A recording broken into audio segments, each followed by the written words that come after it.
ብዙ ሰዎች የመሰከሩለትን ከእኔም የሰማኸውን ሌሎችን ደግሞ ሊያስተምሩ ለሚችሉ ለታመኑ ሰዎች አደራ ስጥ።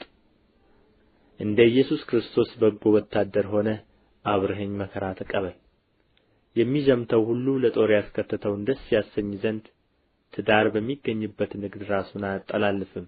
ደግሞም በጨዋታ የሚታገል ማንም ቢሆን እንደሚገባ አድርጎ ባይታገል የድሉን አክሊል አያገኝም። የሚደክመው ገበሬ ፍሬውን ከሚበሉት መጀመሪያ እንዲሆን ይገባዋል የሚለውን ተመልከት። ጌታም በነገር ሁሉ ማስተዋልን ይስጥህ። በወንጌል እንደምሰብከው ከሙታን የተነሣውን ከዳዊት ዘርም የሆነውን ኢየሱስ ክርስቶስን አስብ። ይህንም በመስበክ እንደ ክፉ አድራጊ እስክታሰር ድረስ መከራ እቀበላለሁ።